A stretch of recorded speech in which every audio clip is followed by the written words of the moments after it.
ਇਹਦੇ ਪਲੰਜਰ ਕਿੱਥੇ ਆ? ਇਹਦੇ ਜਿਹੜਾ ਪੰਪ ਖੋਲ ਰਿਹਾ ਫਿਰੋਜ਼ਪੁਰ ਵਾਲਾ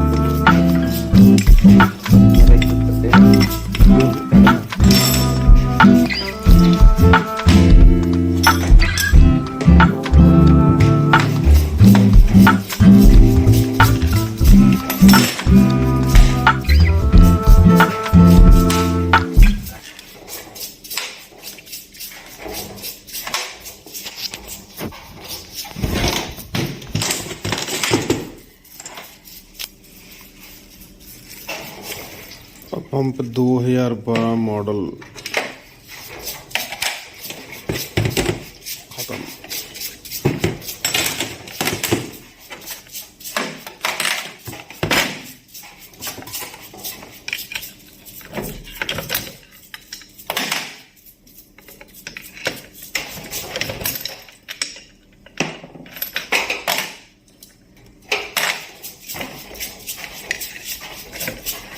ਜਿਹੜੇ ਪੰਪਾਂ ਦਾ ਇੰਜਨ ਦਾ ਮੋਬਿਲਾਈਲ ਨਾਲ ਹੁੰਦਾ ਉਹਨਾਂ ਨੂੰ ਨਾ ਚੇਂਜ ਕਰਿਆ ਕਰੋ ਜੀ। ਇਹ ਪੰਪ ਦਾ ਹਾਲ ਦੇਖੋ ਕੀ ਹੋਇਆ, ਸਾਰਾ ਜੰਗ ਨਾਲ ਭਰਿਆ ਪਿਆ। ਅੱਗੇ ਨੇ ਪਿੱਛੋਂ ਤੇਲ ਬੰਦ ਕਰਤਾ ਸੀ, ਸਾਰਾ ਜੰਗ ਨਾਲ ਭਰਿਆ ਪਿਆ। ਕਿਵੇਂ ਵੀ ਜੰਗ ਨਾਲ ਭਰਿਆ ਪਿਆ। ਬਚ ਗਈ ਪਰ ਗੇਮ, ਬਟ ਕਸਰ ਕੋਈ ਨਹੀਂ ਛੱਡੀ। ਨਹੀਂ ਪੰਪ ਬਿਲਕੁਲ ਸਾਫ਼ ਪਿਆ, ਦੇਖੋ ਸਾਫ਼ ਆ। ਤੁਹਾਨੂੰ ਅੱਜ ਅਸੀਂ ਇਹਦੀ ਵੀਡੀਓ ਦਿਖਾਵਾਂਗੇ ਪੂਰੇ ਖੁੱਲ੍ਹਦੇ ਤੋਂ ਲੈ ਕੇ ਤਿਆਰ ਹੁੰਦੇ ਤੱਕ।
केम वॉशिंग चल रही है, दोनों कंट्रोल करते अभी सैट सारे।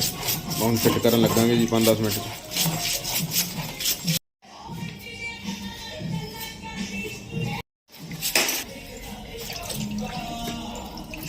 लो जी वॉशिंग तो होगी डन।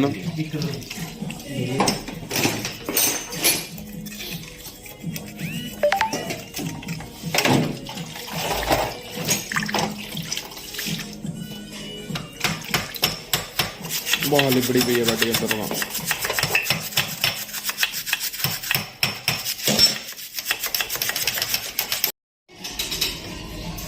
रेडी टू फिट, इसे फिट करन लगे हैं ਅਸੀਂ। अपनी पार्टी ਹੁਣ ਤਿਆਰ ਹੈ ਫਿਟ ਕਰਨ ਲਈ। ਆ ਦੇ ਦਿਓ ਓਕੇ, ਇਹਨੂੰ ਆਪਾਂ ਕਰਾਂਗੇ ਫਿਟ।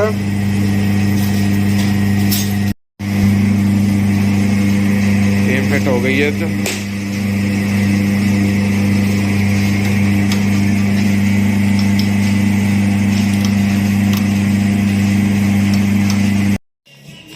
समान पैन लगे जी इस नोजल ने ओरिजिनल समान बिल्कुल है एक्यूरेट।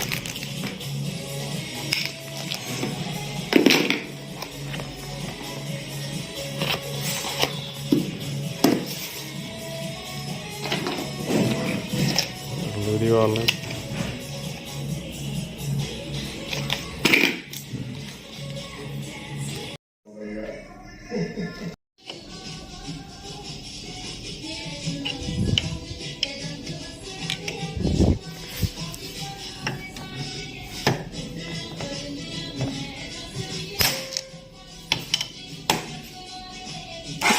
ਇਹ ਸਪਰਿੰਗ ਬੜੇ ਹਾਰਡ ਨੇ।